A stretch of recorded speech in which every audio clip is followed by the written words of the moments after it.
I see lots of old friends with us down in the corners. I see Dennis Talon down in my corner. Oh my gosh. Wow. Wow. What time is it in Denver? Way before your wake up time, right, Den? Hope you had your oatmeal this morning. So, very good. So, with awareness to action, we take a distinct approach to the instinctual biases, and that's what we're going to focus on today. What we wanted to do is talk about why we use the terminology we do, and what the implications of that terminology are. Okay, just want to let people know that if you are interested and want to find out more about this, we are starting our online Module 1 certification program in a couple of weeks. There's still some seats left, so visit us on the website at awarenessaction.com if you are interested in participating. We just finished up the first online Module 1, and it went swimmingly well. So probably enjoy it. Feel free to ask us if you have questions on that as well. Okay. So we're calling this session more than just instincts, and the word instincts is in quotation marks here for a reason. We're going to talk about all that stuff, but just to give you some sense of where we're going to go during these 80 minutes is we're going to talk about kind of the theoretical foundation of our approach to things, and again, why it is different, why we don't necessarily talk about instincts, but why we use different terminology. Then we're going to talk about each of the 3 instinctual domains, which most people know as self-preservation, social, and sexual, or one-to-one. We use different terminology, and there's a variety of reasons why we do so. We're going to explain that during today's session. And then we're going to talk about the interplay of these 3 instinctual dynamics, what we call patterns of expression. Other people refer to them as your instinctual stack, for example. We take, again, a slightly different approach, and I will go so far as to say a controversial approach to this topic. We'll explain again why we do it and why it matters. And finally, we'll talk about some of the implications and applications of this content.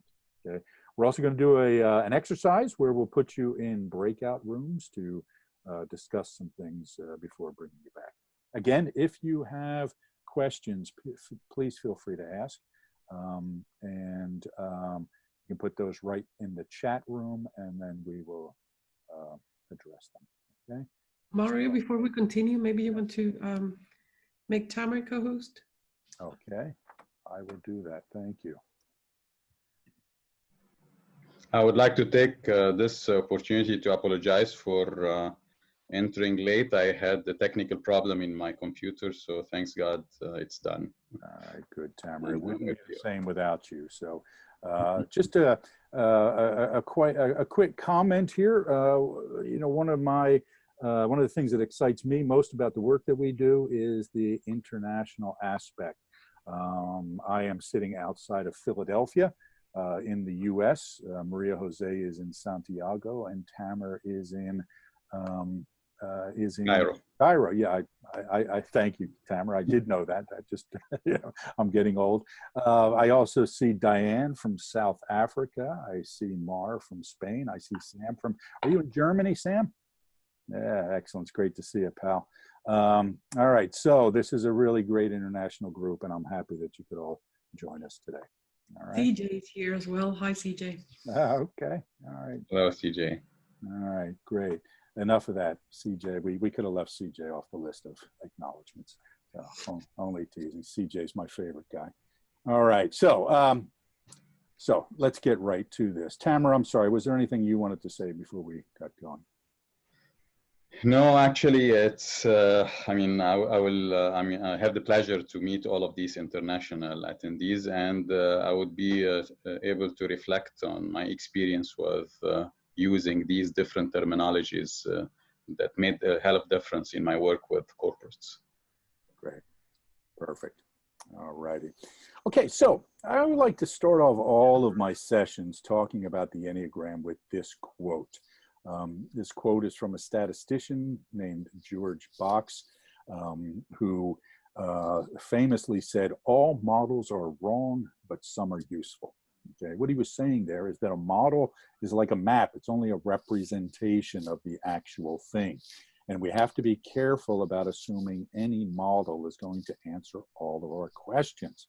Okay, one of the challenges I often see in the Enneagram world is people trying to answer too many questions with the Enneagram, explain too many phenomena, and no model explains everything. Okay, but good models explain a lot, and that makes them useful.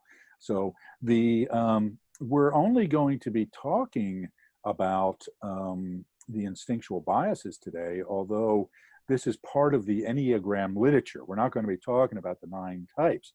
Now, there are some people who would say that, well, you really shouldn't, talk about the 3 instinctual biases without talking about the types because it's incomplete. But yes, it's incomplete. Okay, that doesn't mean it's not useful from our perspective, however. Okay, so we want to explain why this can be useful and how.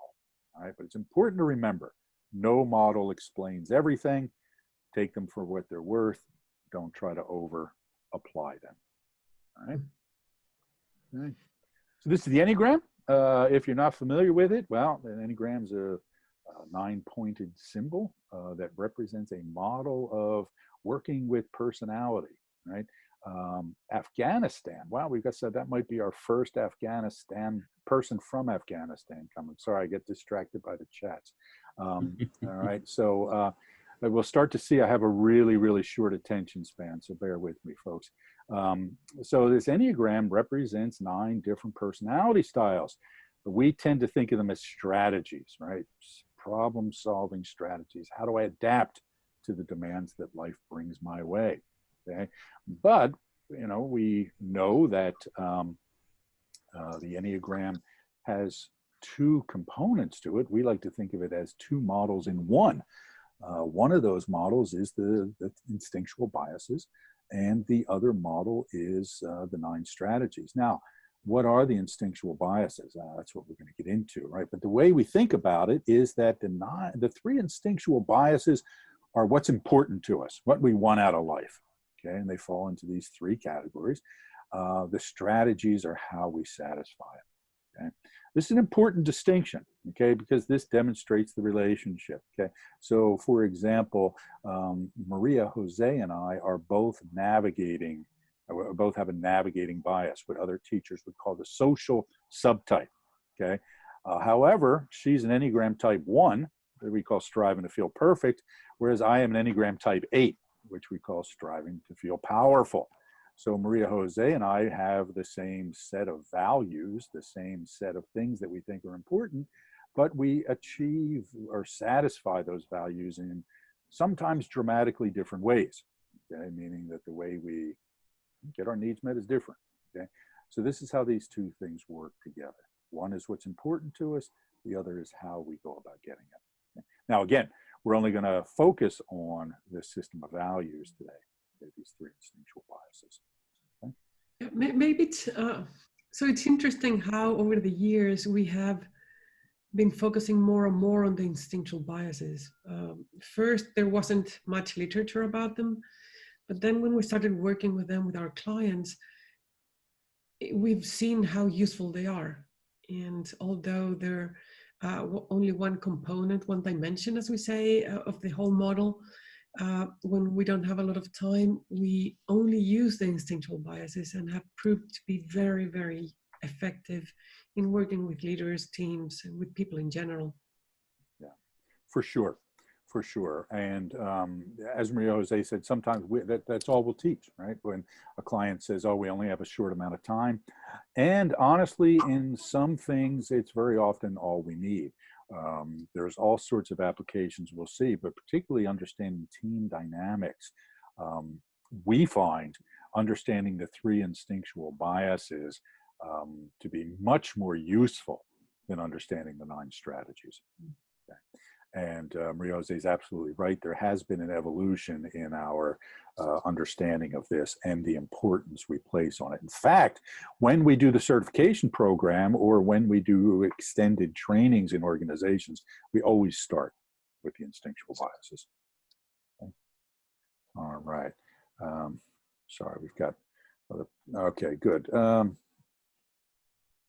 So I have too much up on my screen here. So when it comes to talking about the instinctual biases of the subtypes, we run into a problem right away in my perspective, from my perspective, with the term instinct. Okay, and these are usually how these are referred to as three instincts: a self-preservation instinct, a social instinct, or a sexual instinct. Okay. The reality is that humans are way more complicated than that, okay? And we don't, first of all, nobody in science really talks about instincts anymore, right? It's kind of an old-fashioned term that, used to be popular, but it's kind of been set aside because nobody can agree on what it means, right? And nobody's sure of what's really an instinct and what's not, and so forth. So the preferred way of talking about this these days is to talk about evolutionary adaptations, meaning brain mechanisms that we have inherited from our ancestors because it helped our ancestors survive and reproduce, right? So we have inherited these tendencies, we've inherited these adaptations, but it's important to remember that there are lots of them.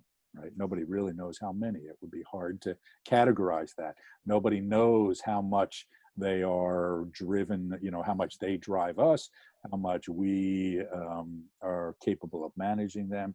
And the answer to that question varies from circumstance to circumstance and adaptation to adaptation, right? Some we can control more easily than others.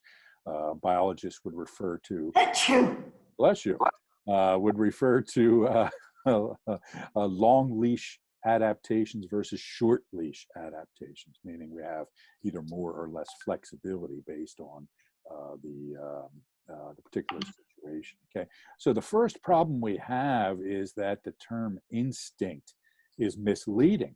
Now, we work in organizations primarily, right? So a lot of the people that we work with are highly educated. A lot of them have science backgrounds. And whenever you're using terminology that's not really embraced in the scientific community anymore, you open yourself up for criticism and it undermines your credibility, quite frankly. Now, I am not a believer that the Enneagram needs to be a scientific tool, but I think that it should be as in accordance with science as possible, or at least the way we talk about it should not violate what we already know through science. Okay, so we want to be careful about the terminology we use when it comes to this, and so we avoid the term instincts. Okay, and again for the following reasons. Okay, so it's an outdated term. There's more than just three of them. Okay. You don't have a self-preservation instinct. You have a lot of adaptations that increase the probability of you surviving. But things in this domain are actually much broader, and we will explore that in a moment. Jose, comment? So I think that sometimes we don't pay attention to these definitions. And okay, so what's the matter? What's the problem with thinking that it's one or that it's several, that cluster? And I think that the way in which we define things has implications. And when we think that it's only one, it's either almost like on and off or off. And when it's a cluster, then we can understand how different things can be going on in the same cluster or domain at the same time, and those could be even contradictory. So it does have an impact on how we use them, how we understand them, and how we work with them, and it does matter. You're absolutely right, because, and for a number of reasons, but one of those reasons is that it reminds us that we are going to see contradictory behavior in people, right? And these contradictions can both be attributed to the adaptations in this instinctual domain. Okay, and so if we don't understand these contradictory behaviors and where they're coming from, it makes it really hard for us to understand what's happening with ourselves or with our clients.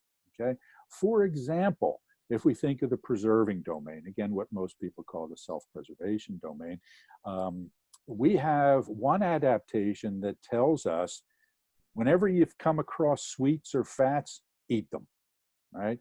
Sweets are good, fats are good, eat as much as you can. Why do we have that adaptation? Because for our ancestors, this is where they got their nutrition. Okay, so whenever they came across something that was sweet or something that was fatty, they survived longer to reproduce if they had an impulse to eat those things. Okay? However, we also have an adaptation that says conserve your resources. Okay, so there's a part of us that says eat it while you got it, and there's another part of it that says save it for tomorrow. And these same impulses start to affect many aspects of the self or the preserving aspects of life. What do I do with my money, right? I have money. Should I spend it and get things that I need or things that I want? Or should I put the money in the bank and save it for a later day? Okay. All of these adaptations are related to preserving, but they create contradictory behavior. If we don't understand these contradictions, we don't know what's going on. All right. We will see similar contradictions in each of the three domains here. So it's important to remember this term kludge. If we have any engineers in our group, I see Guido there, and Guido, I think you're an engineer by training, right? So you might be familiar with the term kludge. What a kludge is it's a mechanism that is put together kind of with duct tape and bubble gum, right? It's something that it's a quick fix to a problem, and this is what our brains are. Right? Our brains are clusters of quick fixes to environmental problems. And the challenge we have with a kludge is that sometimes, you know, it's good for this, but it causes a problem down here, and we have to create another kludge. And that fixes this issue, but it causes the problem here. And our brains are working the same way, right? They're not logical. They are not consistent.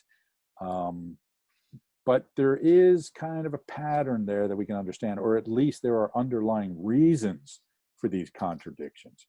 And if we understand those reasons, we can better work with the system that we're working with. Okay, makes sense so far?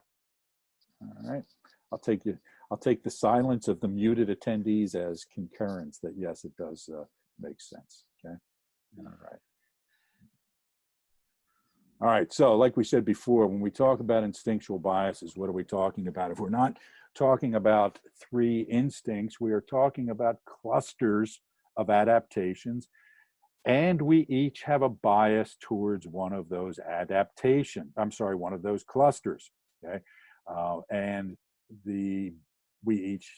That bias means that we pay more attention to it, okay? We talk about it more, we place higher importance on it.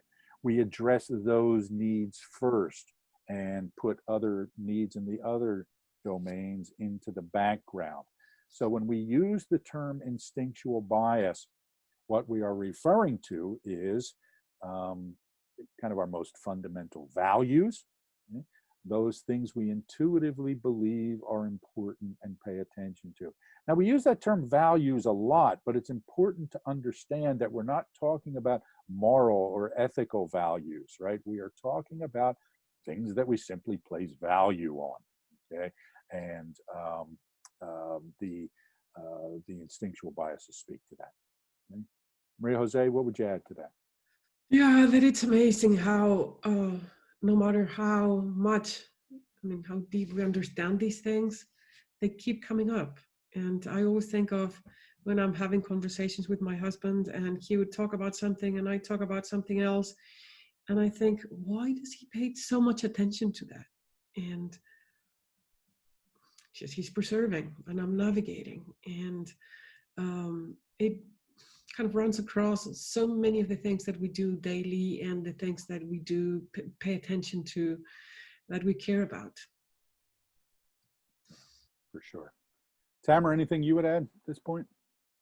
Yeah, I mean, we see this in meeting rooms in business when people start disagreeing on what we need to focus on to get the business running, or to solve a problem, or to really achieve a goal. And it's really exhausting when we believe that the priority, the focus of our attention is really something that is absolute, that everybody else is seeing. And this model and the way the definition we at Awareness to Action has formulated this definition is really bringing this to the surface, that when we disagree, we need to understand that we see things from different perspectives because our focus of attention is different. And the more we train our clients at corporates to be able to see this, the more they can really integrate their views into even better solution than the solution that they thought they are seeing from their dimension only. Yeah, this is to play off of both of those points. These instinctual biases we find are the root of conflict far more than Enneagram type is, right? In relationships of all sorts, take a marriage, for example, when one person is preserving and another is navigating, or another is transmitting, you get, again, this conflict of values. One thinks this is important, the other thinks that is important, and we look at each other and say, why would you think such a stupid thing is so important? Okay, but we're both thinking that because we place value differently. When we understand that all three of these things are important, and that we need to pay attention to them, then it helps us to improve relationships. In organizations, you find the same thing. You have the preservers arguing with the navigators, arguing with the transmitters over what the company strategy should be, what the product design should be, what the marketing approach should be, all sorts of things, okay? But what they don't realize is they're speaking three different languages to three different sets of values, and they need some sort of translation device to get on the same page, and that's what the instinctual biases can do. Yeah, I would also add that defining, and because we're talking about terminology here, defining the instinctual biases this way also helps identifying people's type or subtype. It's just easier to see what comes from type and what comes from the instinctual bias, and identify the subtype better, faster, or more precisely. So as we're going on discussing different terminology here, I want to make a point, because again, we teach this differently than other people do. And there's a reason for that. There's a reason we have changed these terms. The first reason is because we think these terms are more accurate, all right? Plain and simple, okay? We think they're more descriptive, and we think that they are safer from an intellectual and corporate perspective, okay? Again, if we talk about instincts and you have a biologist in the room and they say, yeah, well, there's not just three instincts, it's more complicated than that, you don't end up looking stupid, because you know that these assumptions that permeate the Enneagram theory are not right. The other thing is, when you'll see as we look at each instinctual bias, each subtype, there's very specific reasons for the different terms. Okay. Now, does this mean that other people are wrong for using other terms? Well, of course it does. No, they're not wrong. They're just using different terminology. But look, if I thought their terminology was right, I would use it. Okay. So I just find that this, for our purposes, for the client base that we work with, this terminology works more effectively, okay? But if some other term works for you, that's fine, use it. The key is whether you're growing or not, but we find these terms help. Go ahead, Mario. Yeah, so we many times talk about just the corporates and the people in business. I think it works better with everybody. Yeah, agreed. It's just more precise, effective, actionable. And so I wouldn't just refer to the corporate audience being benefited from using this language. Okay, so another point I want to make before we start talking about these three domains more specifically is I want to address what I refer to as the good at fallacy. Some people believe that if you are preserving, you are going to be good at preserving issues. And some people have claimed that that's what I teach people. There is a big difference between paying attention to something and valuing something and being skillful at it. For example, there are a lot of people who are preservers, meaning that their instinctual bias is preserving. They think a lot about resources. They think a lot about their health. They think a lot about keeping a to-do list, but they're not skillful at doing so. Okay? There are plenty of preservers who are terrible at taking care of their finances or health or well-being or anything else. Okay? There are plenty of navigators who don't have any friends or who are not good at the things related to the navigating domain. And there are plenty of transmitters who are really bad at building connection and relationships with people or transmitting their ideas. So there's a difference between attention to something and skillfulness. Now, typically the clients that I work with are pretty successful people, pretty seasoned executives, and they tend to be skillful in these areas. So sometimes I will slip into saying, well, preservers tend to be good at this or navigators good at that. But what I'm really saying is that skillful preservers tend to be good at certain things, skillful navigators good at these things, skillful transmitters good at these things. Okay, so let's not fall into the good at fallacy here. And always keep in mind there's a difference between skillfulness and valuing something.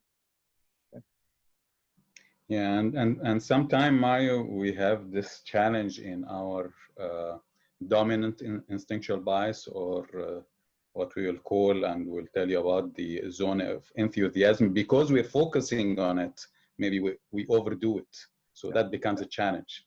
It's like I'm focusing on transmitting, keep on talking and not giving a space for others to speak. This is a challenge by itself. Or focusing on preserving, trying to be a very risk averse and avoiding risk, that can be a challenge as well, and so on. So not only, not because I focus on that would be an area of strength, it might be a challenge as well. Absolutely. Absolutely right. Overdoing something creates its own set of problems, right? And we need to address these. Now, first of all, I just want to say, because people have joined us since we started, just a reminder that we are being recorded, okay? So please keep that in mind. And if you don't want to be recorded, please turn your camera off. Also, if you have questions or comments, please do put them into the chat, and we will address them as we are able. Okay, we are going to make this recording available for people in the future. Okay, let's see here. So the first domain, typically called self-preservation, we do not refer to this as self-preservation. We call it preserving. Why? Because some of these behaviors are not related to preserving myself. Okay? What we find in preservers is these tendencies to preserve things, to act in ways that increase the likelihood that things that they think are important will be preserved. An example we often see of this is photos on people's refrigerators, right? People's tendency to take photos and want to maintain memories. I'm in the process of transitioning my wife's photograph collection from an old computer, and she's got, you know, a terabyte or so of digital pictures that I'm trying to figure out what the heck to do with, right? Because she is just always trying to capture memories, right? Now, is every preserver a photographer? No, but we see some element of trying to preserve things. It might be about a holiday, right? It might be loving traditions. It might be, I see preservers who enjoy things like a genealogy, right? So anything that has to do with preserving things that might be useful. An extreme example of this is hoarding behavior, right? So, you know, we all see these TV shows every so often about, you know, somebody who dies under a stack of newspapers from the 1960s that they've been holding on to, right? This is an overdoing of the preserving impulses in some ways, okay?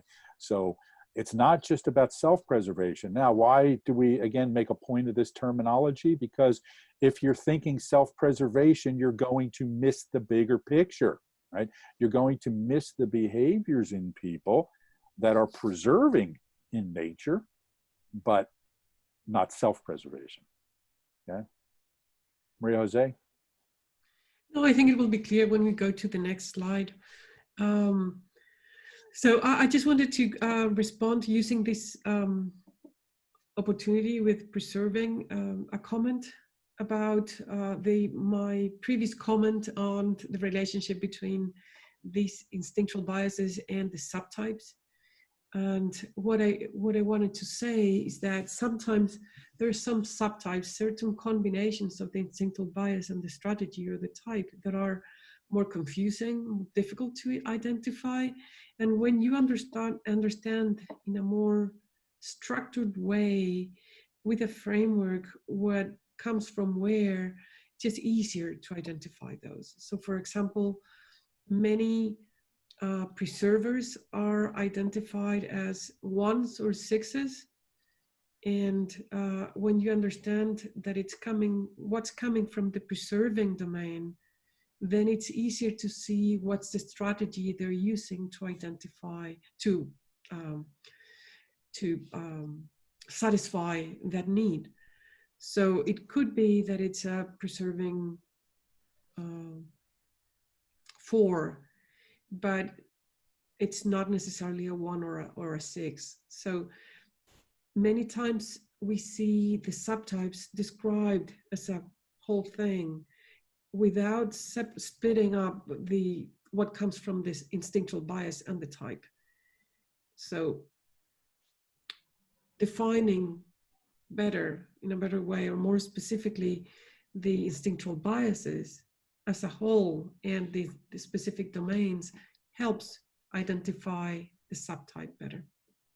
Yeah, it's an important point, and it also helps to keep in mind that sometimes the instinctual bias and the strategy are very similar to each other, right?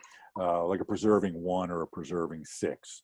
You have two elements that are very similar, and it becomes very easy to identify a preserving 6 or a preserving 1 because they're kind of the stereotype of that Enneagram type. Other times, however, the instinctual bias and the strategy are different from each other, almost contradictory in some ways. A good example of that is the transmitting 9. The transmitting domain, as we'll see, has kind of a peacock quality to it, whereas the strategy of the 9 has a self-deprecating quality to it. So you get this character that kind of looks like a 3, kind of looks like a 9, kind of looks like this, kind of looks like that, depending on what element of the personality is displaying itself. So if we don't understand the nuances of these instinctual biases, it becomes very hard to assess people's Enneagram type. A couple of questions I'm going to address here in the chat. One of them amuses me, so I'm going to answer that. How can you deal with someone who is an extreme preserver? I find myself terribly annoyed just being around them, although I myself can be a preserver in some few aspects of life. They're awful people, these preservers, right? I mean, just, I wish they would go away, but they keep coming back. Now, I mean, look, we just have to learn how to be compassionate toward people. And this is one of the goals of understanding this. Most people, we can't change their behavior, right? They have this crazy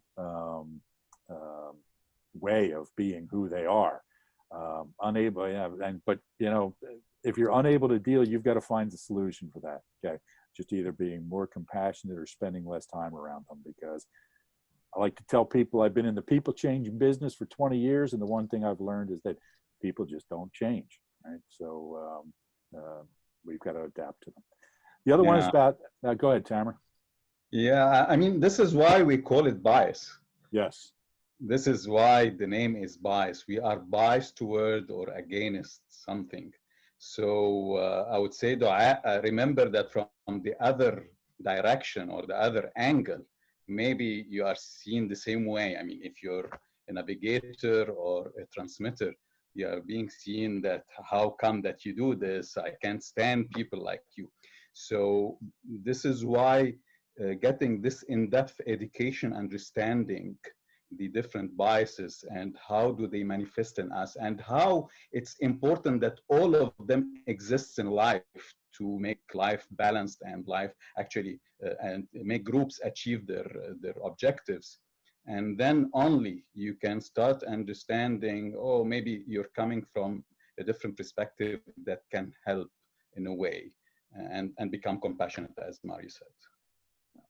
Good. So I would just add that many times the problem arises when, well, we might all overdo our instinctual bias, but our dominant instinctual bias. But it's also when we take it personal, or when we feel like it's that it has to do with us, and just seeing that that's what they tend to do, and has nothing to do with us, but it's their bias, helps not get too irritated about it. And that's with all domains. And the other interesting thing to me is that what you said about Dua, said about that I do them as well. I do things, preserving stuff as well. And that we might encounter people of our very same instinctual bias, and then we do different things. And that shows why understanding that this is not one thing, but a cluster of behaviors or evolutionary adaptations is important. Yeah. Yeah, a very important point, because, you'll see people saying sometimes, oh, preservers are really good with their money and, they budget and all these sort of things. And, a lot of them may not, right? But they may be very attuned to their health and taking care of their health and well-being. These are both aspects of the preserving domain. But again, these things are lumpy, right? Meaning that we have more of an inclination towards this part of the cluster than the other part. So really, really important point, Jose. There's another question in here about politics or political affiliation and instinctual bias. I wish I could point to some correlation between personality style, and or at least Enneagram personality style, and political affiliation. If I could draw some correlation, I would make lots and lots of money. Okay. Unfortunately, I have not seen any correlation, right? I know preservers who are politically liberal, politically conservative, navigators, transmitters as well. So same thing with the 9 Enneagram types. I just have not seen a correlation between political attitudes and personality styles. Okay. Again, I wish I could, because I would monetize it, but it's just not there. All right. And yeah, it is a lot more complex than some people would like it to be. You might be a preserver and preserve your family traditions, therefore you have the same political adherence than your family, or you might want to preserve your resources, and a particular party might ensure that better. So it could be explained by your instinctual bias, but it's not determined by it, I think.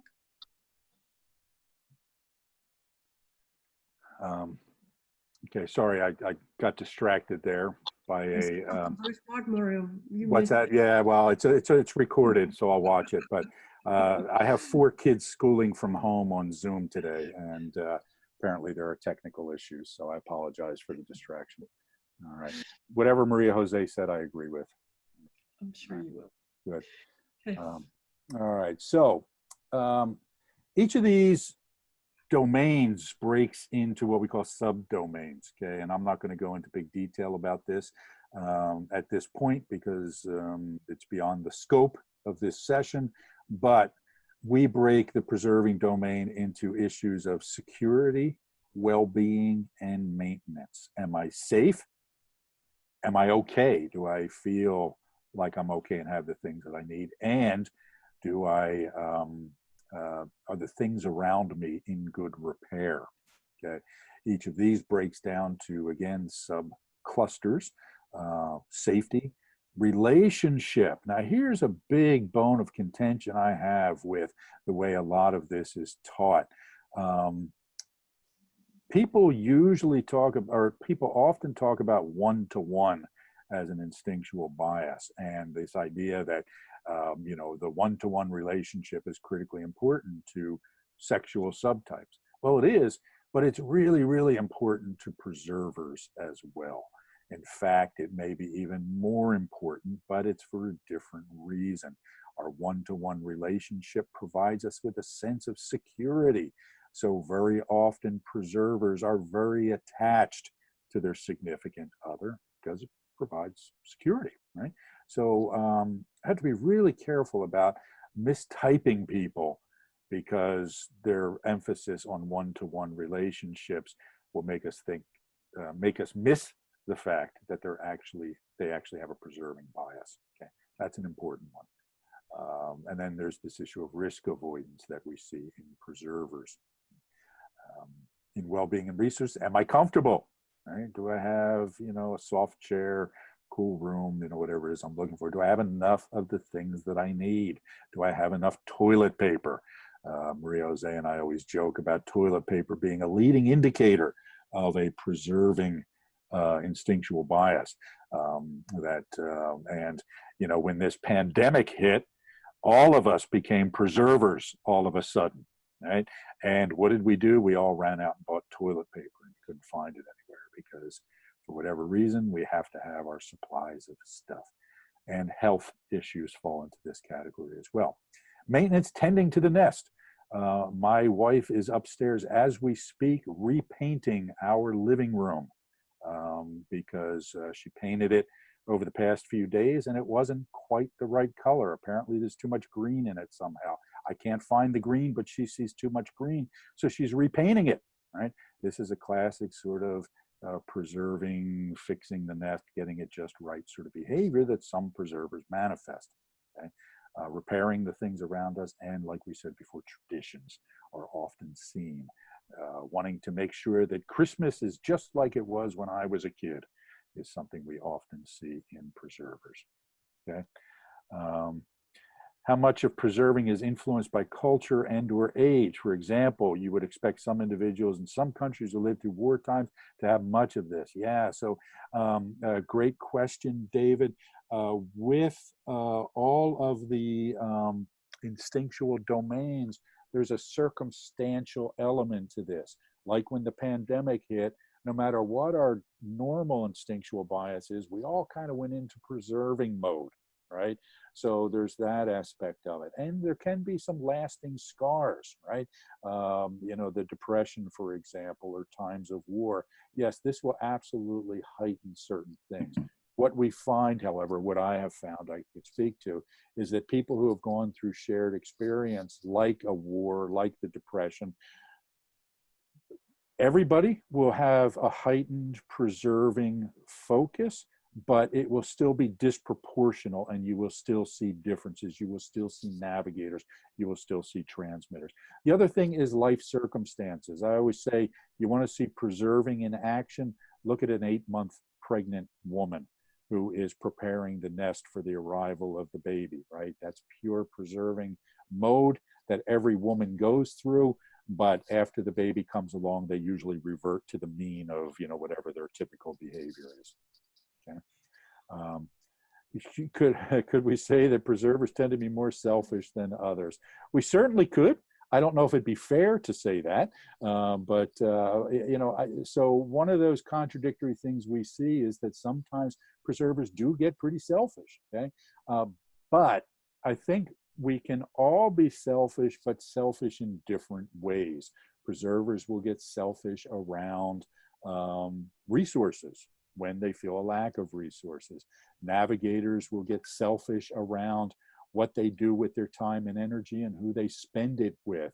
And transmitters will get selfish with attention, right? I want everybody to talk about me. So we can all be selfish, but that selfishness will look different based on our instinctual bias. I want to make a point here. Go ahead, Maria Jose. Yeah, and I would say that in their mind, it's probably not selfishness, but it's I cannot share if I don't have enough for myself. Right, correct. And that's what I want to ensure, that I have enough for myself, and then I can share with other people. Yes. So it's not selfishness. Yes. I want to make a quick point here, the idea that we use verbs when we talk about this. Even though we might talk about preservers, navigators, and transmitters, we prefer to focus on the acts or the feelings or the thoughts and think of it in terms of verbs. How do we know somebody's preserving rather than navigating? Because they spend a whole lot more time preserving, thinking about preserving, getting excited about preserving than they do navigating and transmitting, right? So we're just putting on a label on a pattern of behavior, okay, a differential pattern of behavior. We are not creating ontological categories, right? You don't get a tattoo that says preserving or something like that, right? So these are not categories of being, they're categories of doing, right? Which is an important idea, okay? All right, so we refer to the so-called social instinct as the navigating domain or the navigating bias. Why not social? Well, the first problem is that very often people who are in this domain are not really that social, right? They don't really like to talk to a lot of people. They don't like a lot of attention. They may not even like parties and that sort of thing that we usually associate with this domain. They also may not be that interested in social issues, right? Political causes and the like, okay? So that's the first issue. They may be introverted. It's not so much, this domain is not so much about being around people and connecting to them. It is about understanding them. It is about tracking the herd. It's about understanding the group dynamics so I know where I fit. Now, it helps to be around people to do this, right? But very often navigators feel like an anthropologist observing chimpanzees or gorillas in the wild, rather than feeling like one of the chimpanzees or gorillas. They feel like they're kind of on the edge observing. Now, this doesn't mean that they're not going to engage with people. They often will, but it's all about gathering information about people, okay? This is an important thing to understand. My wife would refer to me as relatively antisocial, and she would be correct, okay? But I am certainly navigating, okay? I'm certainly always seeking to understand the group and its dynamics and where I fit into it. Okay? Jose, comment on that? No, but yeah, I think that this is a domain that it's quite misunderstood because of it. A lot of transmitters I've seen see themselves as social because they like to socialize, but yeah. This is about, as you say, understanding. It's kind of defining the map, understanding the map, and then you know how to navigate the group, how to interact with people, who is who. So it is different. It is very different to what people usually understand as social. Yeah. Yes. One thing I have observed is that traditionally, most of the Enneagram books were not written by navigators. Okay, most of the Enneagram books, particularly early on when I started, were written by transmitters or preservers, and you know, just didn't understand this domain very well, to be frank. Okay, so like with the preserving domain, this domain breaks into subdomains. Status and identity. Who am I and where do I fit in? Power and influence dynamics. Who's got influence? Who's got power? Now, not every preserver, I'm sorry, not every navigator is interested in being powerful. Okay, some of them are, and some of them are not. Okay, the navigating 8, yeah, they're pretty interested in having power in the group. Okay, but some of them are really just want to understand who has the power. There are also issues of trust and reciprocity. Okay, this is at the heart of this domain. Our ancestors lived in a tribe of about 150 people. Okay, that was a big group for prehistoric tribes, and they had to know who they could trust, who they could reciprocate with. They had to know that if I share with you today, you will share with me tomorrow. And how do we know things about people? We ask other people. This is why Yelp is so important. This is why on Amazon or Netflix, people rate movies and books and all these other sort of things. They rate merchants. So I know if this person takes my credit card information, they will treat it appropriately and only charge me what they're supposed to charge me. Okay? So this is what is at the heart of the navigating domain. I have to know about people so I know where I fit in, who has power, who I need to be careful of, who I can trust, etc. And the only way to do that is to observe and learn. Okay. Anything you'd add, Maria Jose? That it doesn't have to do with age, if anybody's wondering. It doesn't have to do with anything, it's just there. I have an 8-year-old daughter who has been clearly navigating since she was born, and before she could talk, she could read the room better than many of us, and she just desperately needs to know what's going on. And it's hearing behind the doors when she can. It's just amazing how it's been there. Yeah. And you see that these things happen early on, right? They're there right from the get-go. Okay.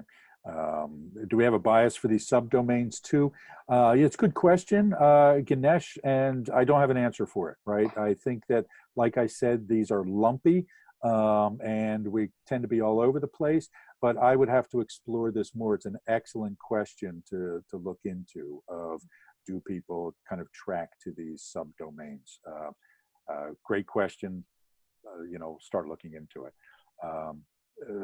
Was mentioned that the preserver tends towards 1 and 6. How about the navigator? Yeah. So, and again, it's misidentification, I'd rather say, rather than leaning toward.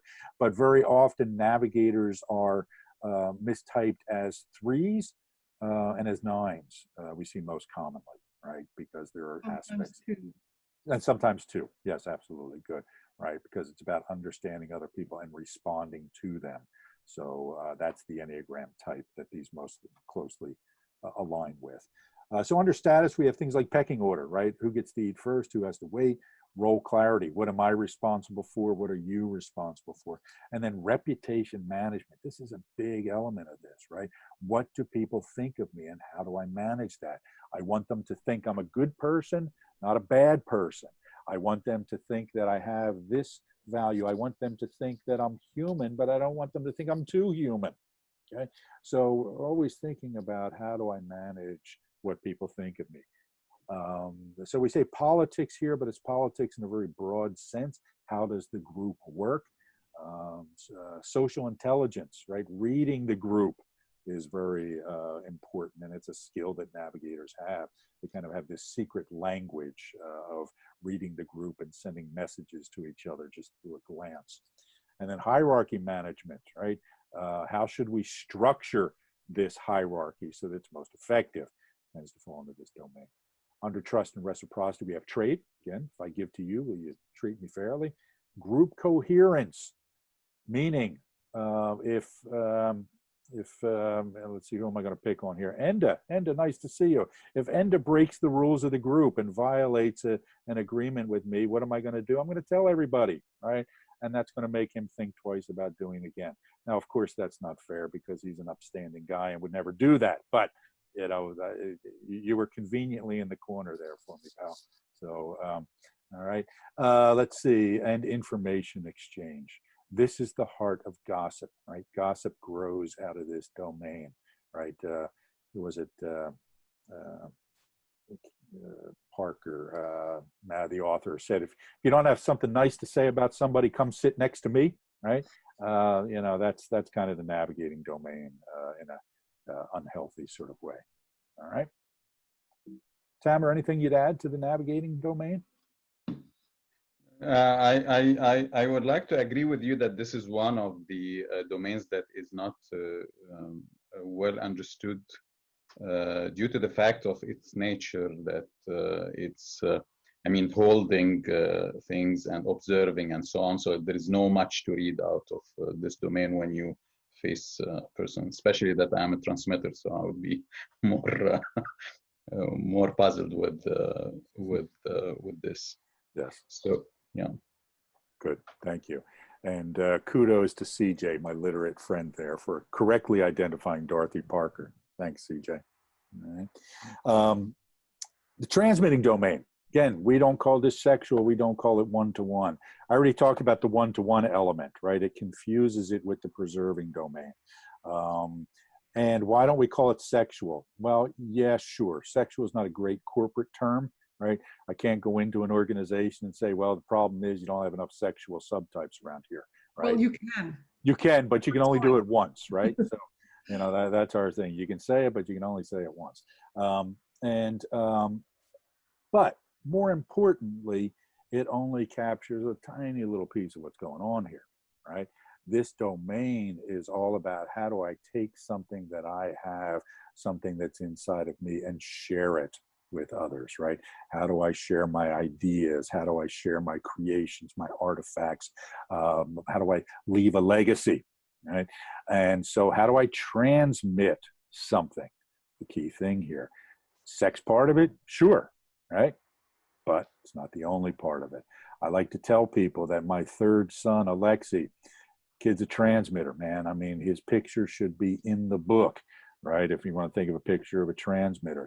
And from the time he was 2 years old, this boy was walking around in the most colorful rain boots he could find, and a hat, sunglasses, and his diaper, right? You know, a silly little 2-year-old transmitting like a peacock, okay, for all the world to see. Now, Alexi's 14, and his my Alexa on my desk is going to answer me here. So let me turn this off. Alexi is starting to pay attention to girls now, but at 2 years old, he was not, okay? This wasn't about sex for Alexi. This was about transmitting, okay? Just like the peacock spreads its feathers because that's what the peacock is wired to do. It sends a message out to whomever might be seeing it.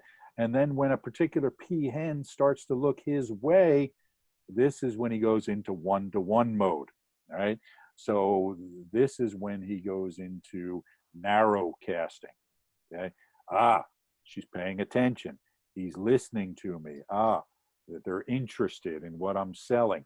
Boom, I'm going to laser in on them.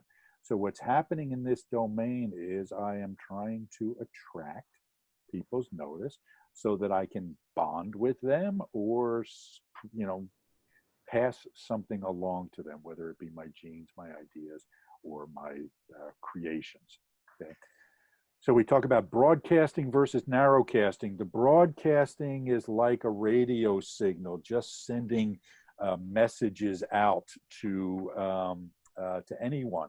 You know, whoever has a radio and might be tuned to that channel gets the message, but the radio station is indiscriminate.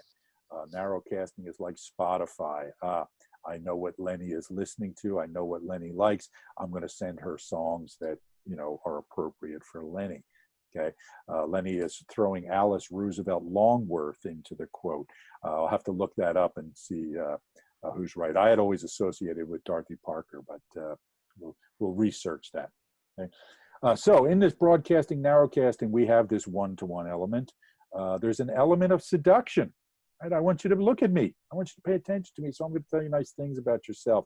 I'm going to, do things or wear things that will attract the eye my way. And I will send out signals. The message that the peacock is sending with the feathers here is not, hey, look how pretty I am. Right? The message is, look how healthy I am. These feathers indicate that I am healthy and that I am robust enough to carry all these feathers around, still make babies. Okay, so the red sports car, the pinky ring, all these sort of things that people do to attract attention is sending a similar message from a biological perspective. Asserting. Okay, the transmitters tend to be ambitious. They go after what they want. They have low inhibition and they look to satisfy their needs.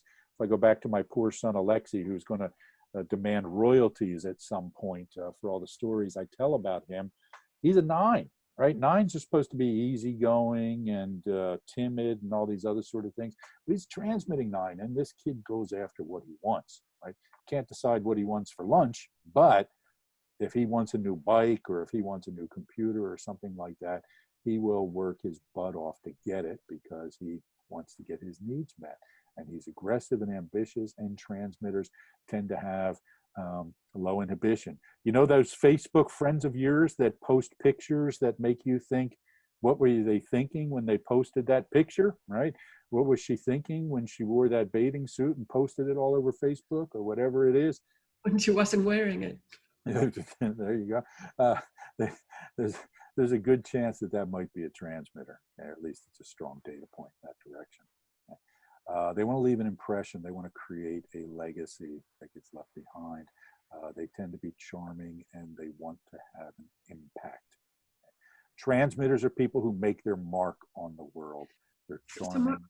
So Mara, let me go back to the social media thing, because yes. Alma, I don't know if you saw that she just posted that she's a transmitter and posts on social media. So make sure you're not talking about her. Oh yeah, who said that? Alma?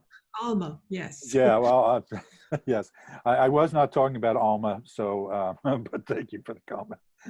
Good. And so it's interesting how different types or different people post in social media for different reasons. And you can tell how a lot of preservers post things around the preserving domain. Transmitters post whatever they want to transmit. It's simple. These are the things that I want to put out there because I like them. This is because I feel like sharing.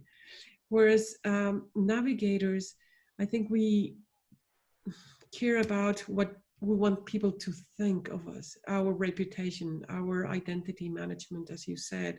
And it's, what do I want people to know about me? And that's what I post. So photography, it's not only the domain of preservers. Anybody can take pictures, but why we share it, we share them on social media, it has a different flavor depending on our dominant instinctual bias. Yeah, good. There's a question here. Would you say Trump is a transmitting 8? I'm going to stay away from Trump's type because honestly, I don't have a firm opinion. There's a couple of things he could be, I'm not sure of, but he exemplifies transmitting, right? Trump is a transmitter that got bit by a radioactive spider and became a superhero level transmitter, right? So absolutely, Trump is a transmitter. Okay. Let's see here. I see some other questions here. Is order of our stack relevant? Oh, Melissa, you're getting ahead of us a little bit here, but we're going to come back to that. Post about beauty, scenery, food. Yeah, absolutely. Again, fit with the transmitting thing. Let's see here. You mean the same content on social media can be driven by 3 completely different intentions? Absolutely. Absolutely. What great pics I captured. Can you explain the anti here as well? Not sure what you mean by anti, Samer. Are you talking about the what is it called? The contra type or something, the counter type? I'm not sure if that's what you're talking about or not. Explain, like antisocial. Yeah, so again, the reason I say antisocial, so I'm a navigating 8, okay? And there's a lot of people I just don't like, and there's a lot of people I just don't like to be around. So I have no compunction about being antisocial in certain groups, okay? So that's what I mean by that. Just because somebody is, navigating doesn't necessarily mean they're social. They might be antisocial in that way, okay? We have an anti-self-present, anti-sexual. Yeah, not quite the same way, because again, so if we take the anti-sexual, there are a lot of transmitters who are not that interested in sex, okay? And very often what looks like sexually enticing behavior from a transmitter is not about sex at all, and they have no interest. So very often transmitters accidentally send out mistaken signals, or signals that are mistaken from other people, okay? So again, this is why the terminology is so important, right? It's why we don't use sexual, because it's not just about sex, right? It's about transmitting. Okay, all right. Let's move on here. Great questions, so thank you, and keep them coming. This is just a quick overview slide. We are gonna have you talk with each other. Let's get to this issue of the stack now, okay? Because we all express all 3 instinctual domains in different ways. And I actually don't like the term stack, even though we've put these in a stack here, okay? What I don't like about the traditional way of talking about stacking is it identifies 3 different elements and kind of puts them on top of each other like unrelated boxes. We see very specific connections or very specific dynamics related to these domains. So what we like to refer to them as is zones of expression, and that there are very specific patterns. I'm sorry, we talk about them as patterns of expression in 3 different zones. And there is a very specific way that these express themselves, okay? In each of us, there's a dominant instinctual bias. One of them that is the one that takes up most of our time and energy. And we refer to this as the zone of enthusiasm, because it's typically what people are enthusiastic about, right? It's what we get excited about. It's what we really look forward to spending our time and energy on. There's a second domain that we refer to as the zone of inner conflict. We're drawn to it, but we feel conflicted in it. We used to refer to it as adolescent territory, meaning that we were, we did it, but it's not fully developed in us. We like the idea of zone of inner conflict more because, again, we're conflicted. We like to do it, and then we don't. We like to do it, and then we feel embarrassed by having done it. And we'll talk about the way that that specifically plays out. The third domain is what we call a zone of indifference. Now, there are some people who refer to this as a blind spot or an area where there's a lot of shame. Our way of thinking about it, the reason we might have shame there is because we don't pay enough attention to it to get good at it or effective at it. And then when we're pushed into that domain, we don't feel skillful, so we might feel a bit of shame. But we feel that the shame stems from indifference to it, rather than our avoidance of it being rooted in shame, okay? So it might seem like a minor point, but it's an important one in our— Yeah, so we know that we should care more about it, and we don't. It's like we would be expected to be more competent or skillful or care more about it, but yes, deep inside, we don't care much about it. yes, yes. And So this plays out in three very specific patterns. Okay, now, David, there's a question here from you. Hofstede talks about masculine cultures. Would these tend to be more transmitting? Honestly, I'll have to look into that. I'm not familiar with Hofstede's ideas on that. So, you know, if we had more time, maybe we could, you know, get into it a bit more, but I'll look into it and, you know, give some feedback on it. Okay. So, let's see here. So here's what we see now. We are the only people that teach it this way, okay? And we are the only people who believe that there are these three very specific patterns. As far as I know, other Enneagram teachers that I've talked to think that there are more than three patterns. We simply disagree based on our experience of working with people, okay? What I find is that when people say they don't fit the pattern, it's usually because they're not defining the terminology right, or they've mistyped themselves, okay? Happy to argue and debate this with you in another environment, but I'm just gonna ask you to take my word for it for now. This is what I have seen working with this over 20 years, and Maria, Jose, and Tamer can attest to as well in their experience, okay? So the way this works is for preservers, the zone of enthusiasm is in preserving, okay? I like it. I want to talk about it. I want to spend my life there. I want to pick up preserving things and smear them all over my face because I like it so much, okay? The zone of inner conflict is in the navigating domain. I kind of like it, but only in little doses. I'm drawn there, but I don't feel comfortable. I have this love-hate relationship with the navigating domain. I'm better than I might realize. I probably talk about it more than I realized, but I don't feel completely comfortable. And the one I just don't care about is the transmitting domain, okay? Preservers, and here's a way to think about this. Think of somebody that you've worked with or a client who is a preserver, who's really good at doing their job, but just terrible at promoting themselves, just has no desire to kind of start drawing attention to themselves. Classic example, okay? So that's the way it works in the preserving domain. Now, again, others would argue you could be preserving, transmitting, and navigating rather than preserving, navigating, and transmitting. It's simply not my experience in real life, okay? I know Enneagram teachers who say they don't fit this pattern, but my observations of them is that they do. It's real simple. Go ahead, Mario. Oh, I agree. No, I just... All right. In the navigating domain, the way it works is navigating, transmitting, and preserving, okay? The navigating is the zone of enthusiasm. Transmitting is the secondary domain. I have conflict about it. And the preserving domain, I just don't care about, okay? Couldn't care less that there's a little bit of green in the paint that my wife's using, okay? Just so let me share this.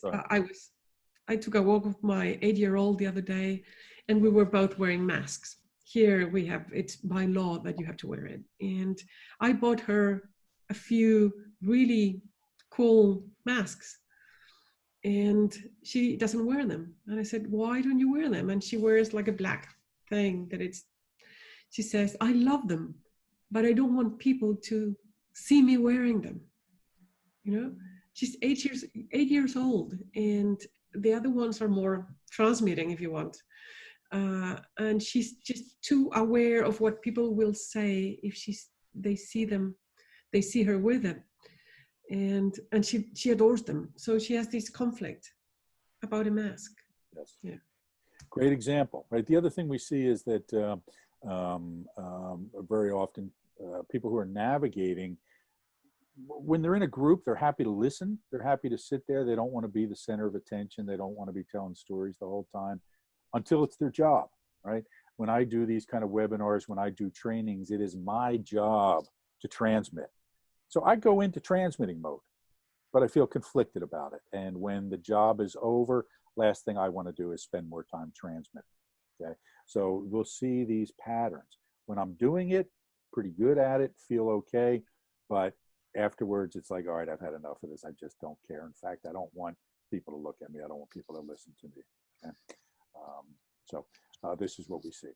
In the transmitting domain, the way it works is that transmitting is the dominant bias. The preserving domain is secondary, and the navigating domain is tertiary. Now, this is probably the second most understood issue, the first one being the one-to-one thing, which is why I hate that term so much. But this one here, a lot of transmitters say, oh, I'm social second. I'm sexual first, but I'm social second, okay? The reason they think this is because transmitters want an audience. So they want to be around people. I got to have people to transmit at, okay? So they think that because they want an audience to transmit to, that makes them social. It might make them social, but it doesn't make them navigating, because when people are transmitting, they are not reading the room. And that's what that's what navigating is all about, okay? So this is the area that's not paid attention to. This is really important stuff. There's a question here. Could you repeat the bit about shame on the last territory? My point here is that, you know, other teachers will say that we tend to feel a lot of shame in our third domain. The way I think about it is it's not, they'll say, well, we don't do it because we have shame about it. What I say is we might have shame about it because we're not skillful at it. The reason we're not skillful in this domain is because we don't think it's important and we haven't spent the time getting skillful at it, okay? So any shame we might have is based in our indifference to it rather than vice versa, okay? All right. Now, so maybe it's an opportunity to share how we work with them or not work with them, because other teachers also say that we should be equally competent or skillful at 3 of them, or work on the last one, and we don't see it like that.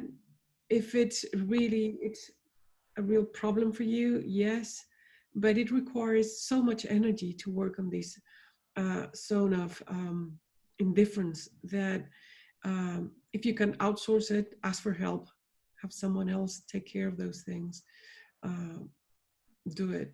As long as the thing is being taken care of, it's fine. And if it's you that you have to do it, that's okay. But we need to be aware that it requires a lot of energy from us, and it's exhausting. And we need to see what the benefits are of working on it. Yeah, I always get a little bit frustrated when I hear Enneagram teachers say, well, you know, we need to be like that stool with 3 equal legs. And so you should really try to be equal in all 3 of your instincts, right? A, it's not realistic and it's never going to happen. And if you've ever worked in any sort of organization, you understand that you don't require your finance people to be as good at sales as your salespeople. And you don't require your engineering people to be as good at marketing as your marketing people, right? We specialize. We all have skills that we feel most comfortable in.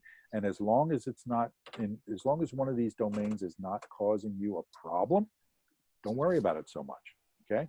If you have time, you want to work on an underdeveloped domain, go right ahead, okay? But don't ever feel like you should or have to be equal in all 3 of them. Just ain't gonna happen, okay? All right, so why is it important to understand these patterns? Okay, the reason is because it helps us recognize people's developmental needs and issues in organizations. It helps me to understand that, for example, when a preserver and a navigator are talking, they're probably going to have some clash related to the preserving domain, because preservers care about it a lot and navigators don't care about it at all. Okay? I was doing a session with an organization one time, and I put the team into groups to talk about particular challenges they were facing. And one person in the group of 5 or 6 people was a navigator, and the others were all preservers. And the navigator starts talking about what his frustration is. And the preservers say, oh, so you're frustrated that you don't have enough resources to get the work done. And the navigator said, no, that's not what I'm saying, right? I'm saying this. And they said, oh, so what you're saying is you feel like we need more people and better structures and processes. And the navigator said, no, that's not what I'm talking about, right? And there was this clash because they're speaking these different languages. Preservers wanted to speak preserving language, and the navigator want to speak navigating language, but they're in, the preservers are talking about things as if it was important that the navigator doesn't think are important at all. Okay, so when we understand these patterns, we understand where the conflicts are most likely to be. We also understand how to work with our clients. We understand that if I'm working with a navigator, for example, even though they don't have to be great preservers, we want to pay attention to areas in which their lack of preserving skills, processes, structures, etc., might be undermining their success. And we might have to help them find a sufficient solution to deal with that problem. Okay. We might also recognize that, you know what, there's probably some hidden opportunity for growth in the transmitting domain for this person, because we know that that's the secondary domain. We know that they're, better than they think, but still need some work. Okay, so understanding these dynamics are really important in understanding what challenges we're facing when we're working with other people or in our relationships with other people. Okay. Anything you'd add to that, Maria Jose? Yes, only that some people ask, so I need people of the 3 domains in my team, and you don't, but you need to know who's in your team, what needs to get done, and what's missing. And if you don't have a navigator or a preserver or a transmitter, make sure that you put processes in place that ensure that you pay attention to those things. You don't need to have people of each domain. You need to have competent people that do the job, but understand that there's certain things that might be overseen or neglected, and make sure that you pay attention to those, either by putting a process in place, getting someone, or anyway, but you don't need people of all 3 domains. Okay, so we have a few minutes left, okay? And so if you have any other questions, please feel free to put them in the chat and we'll address them. Otherwise, I'm going to use this time just to remind people that number one, we're starting our Module 1 certification program in a couple of weeks. There are still some seats available. We get a lot more into this topic, into a lot more detail, how that interacts with the Enneagram types, etc. Right? So visit us at awareness2action.com or send us an email at info@awareness2action.com if you're interested in that program. Also, just if you're looking for more resources on this material, visit the website awareness2action.com. We're about to go live with our blog there, but there's also links to other resources that you can access. Okay, feel free to reach out to us with questions. If you have them, always happy to engage with people and clarify things. Love talking about this stuff, and if we can help clarify things, just let us know. Okay, Tamer, Maria, Jose, anything you would add before we wrap up? So I would add that just as we use different terminology, it keeps evolving. And it has to do with wanting to be more precise, wanting to have a better term, with, I don't know, understanding what's out there in other fields and seeing how that connects or with what we're doing. And although it was, as I say, frustrating to me at the beginning because we created something and then we changed the language and I had to change it, I really see the value in having these as live body of knowledge that keeps evolving and getting better. Yeah. Maria Jose has grown tremendously in her ability to put up with my flights of fancy and, and inconsistencies. Tamer? Yeah, actually, I would like to respond to a question Dua is asking here. Is there a good resource of application advertising?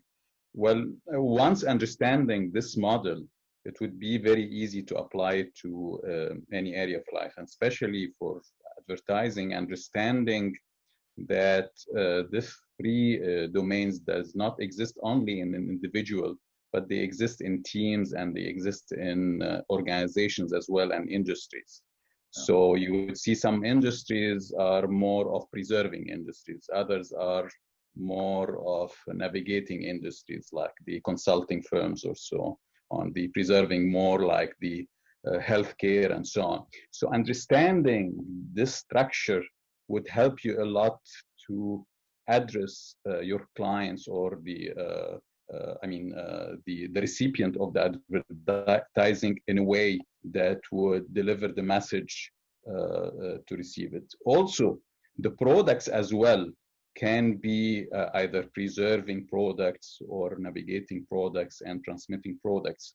So here, when you understand your own bias, the product bias, and the person or the groups receiving the advertising bias, would help you a lot to formulate a proper and effective message to deliver to others. Yeah, a couple of points I'll follow up on. Thank you there, Tamer. So a couple of things, and I'll address some questions here. How do we identify the dominant bias, right? So we are actually in the process of putting together an assessment on this, so if you bear with us a little bit. The truth is, assessing this is difficult. What I always recommend is watch what it is you talk about when you could talk about anything, right?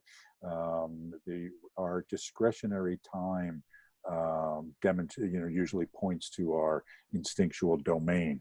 Okay, so there's that. We are creating a program called Instinctual Selling that has to do with how do we apply this to the influencing relationship, whether it be specifically in sales, or even if you're a consultant who's trying to build rapport with a client and increase your customer base. And it touches on some of those things Tamer talked about regarding product assessment, brand assessment, and so forth related to the instinctual biases. So stay tuned for that. Couple of points. Thank you for the recommendations, Diane, and a couple of others about the Module 1 training. And Yasmina, I don't see you on my screen, but it's great to know you're there. We miss you too. Yasmina may hold the record for most times attending Module 1. So thanks for being here. Dean Stonebeck, great to see you, pal. We ought to catch up. Let me see if there's any other questions. I'm having a hard time getting here. Yeah, Mu'taz is asking about would the bias distort the 9-type assessment? Absolutely, yeah. Yes. This is one of the problems, Mu'taz, that most Enneagram type assessments don't take into consideration the instinctual biases. And it's really hard to do that, particularly since most people don't really understand the instinctual biases. So when you're creating an assessment, you really have to, even with an instinctual bias assessment, you really have to understand the full scope of what's happening in this domain, and then how the instinctual bias might influence that, right? So really important stuff. I see Petra on my screen here. Last time I saw you, Petra, you were getting ready to go jump out of airplanes. I'm glad that you survived. It's great to have you here. All right.